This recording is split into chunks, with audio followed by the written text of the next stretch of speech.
नमस्कार. आज आपण आषाढ स्पेशल रेसिपी बघणार आहोत. ही रेसिपी एकदा तरी आषाढ महिन्यात नक्की करावी. चला मग रेसिपी बघूया. इथे मी लाल भोपळा म्हणजेच काशी भोपळा घेतलेला आहे. तो स्वच्छ धुवून त्याच्या बिया काढून अशा पद्धतीने चाकूने कट करून घेतला. त्यानंतर कुकरचा डब्बा घेतला, त्यामध्ये हा कट केलेला भोपळा घालून घ्यायचा आहे. आता आपल्याला गॅसवरती कुकर ठेवून घ्यायचं आहे. कुकरच्या तळाशी थोडंसं पाणी घालायचं. वरून रिंग किंवा प्लेट ठेवून घ्यायची, म्हणजेच त्यावरती हा डब्बा व्यवस्थित ठेवता येईल. अशा पद्धतीने डब्बा ठेवून झाला की झाकण लावायचं. कमी गॅसवरती 3 शिट्ट्या काढून घ्यायच्या. शिट्ट्या झाल्यानंतर कुकर पूर्ण गार झाल्यानंतर उघडून घ्यायचा आहे आणि भोपळा शिजलाय किती बघायचं आहे. तर इथे आपला भोपळा शिजलाय. आता आपण एका प्लेटमध्ये काढून घेऊया. ह्या भोपळ्याचा गर वेगळा करायचा आहे, म्हणजे साल आपल्याला काढून घ्यायची. चमच्याच्या मदतीने अशा पद्धतीने साल आपल्याला काढून घ्यायची आहे. भोपळा जर अगदी छान शिजलेला असेल तर भोपळ्याचा गर अगदी सहज निघतो आणि सालसुद्धा अगदी सहज वेगळी होते. सगळ्या भोपळ्याची साल काढून झाली की जो गर आहे ना, त्याला आपल्याला हलकं स्मॅश करून घ्यायचं आहे. इथे मी चमच्याच्याच मदतीने अशा पद्धतीने मॅश करून घेत आहे. हे बघा. आता यामध्ये आपल्याला गूळ घालायचा आहे. तर इथे 1 वाटी भोपळ्याचा गर आहे, म्हणून इथे मी 1 वाटीच गूळ घालत आहे. गूळ घालताना तुम्ही तुमच्या आवडीनुसार कमी जास्त घालू शकता. तुम्हाला जर जास्त गोड हवं असेल तर तुम्ही अजून यामध्ये गूळ घातला तरीसुद्धा चालेल.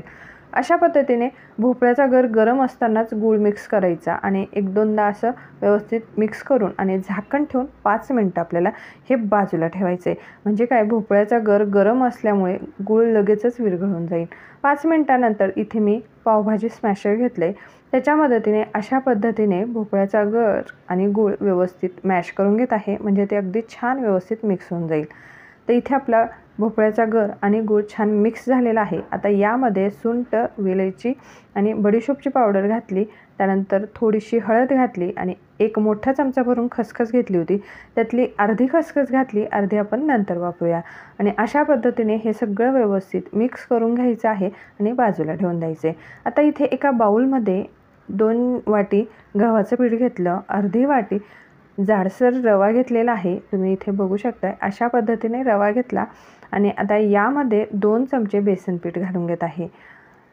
तर बेसन पिठाने आणि रव्यामुळे या भोपळ्याचे घारगे अगदी खुसखुशीत होतात. आता यावरती 2 मोठे चमचा तूप अगदी कडकडीत गरम करायचं आणि ते या पिठामध्ये घालायचं. यामुळे आपल्या भोपळ्याच्या घारग्या असतात का, त्या एकदम अशा खस्ता बनतात.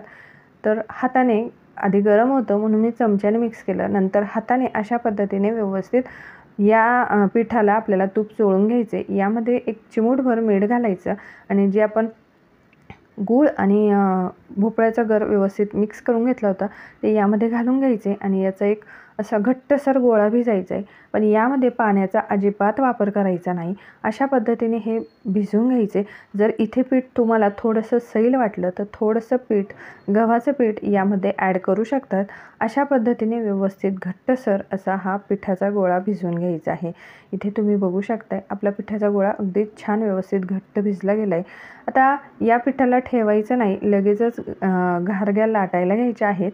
तर यातनं मी एक छोटासा गोळा घेतला आणि तो अशा पद्धतीने इथे मी लाटून घेत आहे. तर हलकं लाटायचे, खूप पातळ लाटायचं नाही, थोडेसे जाडसर ठेवायचे, म्हणजे दडच ठेवायचे आहे. अशी लाटून झाली की आता यावरती आपल्याला खसखस, जी आपण खसखस उरवली होती ना, ती खसखस घ्यायची. एका बाजूने अशा पद्धतीने स्प्रेड करायची आणि थोडंसं लाटून घ्यायचं. दुसऱ्या बाजूने पण सेम थोडीशी खसखस घ्यायची, त्यावरती घालून घ्यायची आणि लाटण्याने असं लाटून घ्यायचं. आता ही आपली एक पुरी लाटून झाली, ते एका प्लेटमध्ये काढून घेऊया. याच पद्धतीने आपण सगळ्या पुऱ्या लाटून घेणार आहोत. दोन्ही बाजूने खसखस लावून घ्यायची. यामुळे टेस्ट तर छानच येतं आणि दिसायलासुद्धा या भोपळ्याच्या घारग्या अगदी छान दिसतात.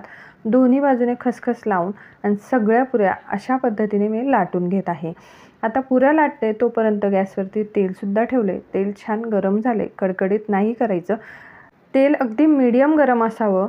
यामध्ये 1 पुरी सोडली. आता चमच्याच्या मदतीने अशा पद्धतीने या पुरीवरती तेल टाकायचं आहे, म्हणजे पुरी आपली अगदी टम्म फुलते. हे बघा, तुम्ही बघू शकताय. अशा पद्धतीने टम्म पुरी फुगली की आपल्याला बाजू पलटी करून घ्यायची. दोन्ही बाजूने अगदी व्यवस्थित ही पुरी तळून घ्यायची आणि पुरी काढून घ्यायची आहे। अशाच पद्धतीने आपण राहिलेल्या सगळ्या पुऱ्या तळून घेणार आहोत। अगदी कडकडीत तेलामध्ये पुऱ्या सोडायच्या नाही, यामुळे काय होतं वरून तर ती तळले जाते पण आतमध्ये कच्ची राहते। म्हणून मीडियम गॅसवरती सगळ्या पुऱ्या आपल्याला अशा पद्धतीने तळून घ्यायच्या आहे। एका बाजूने टम्म पुरी फुगली की दुसऱ्या बाजूने पलटून घ्यायचे आणि लगेचच ही पुरी काढून घ्यायची आहे। अशा पद्धतीने एकदा तरी आषाढ महिन्यात भोपळ्याच्या घारग्या किंवा घाऱ्या नक्की बनवाव्या। तर तुम्ही इथे बघू शकतायत आपले घारगे अगदी खुसखुशीत खस्ता तयार झालेला आहे आणि अगदी टम्म फुगलेले आहे, दिसायलाही अगदी छान दिसत आहे। तर इथे मी तुम्हाला एक पुरी तोडून सुद्धा दाखवत आहे की किती खस्ता आणि खुसखुशीत ह्या पुऱ्या तयार झालेल्या आहेत। तर तुम्ही इथे बघू शकताय अगदी खुसखुशीत अशा या पुऱ्या तयार झालेल्या आहेत। तर चला मग भेटूया अशाच नवीन रेसिपीसोबत, तोपर्यंत बाय बाय।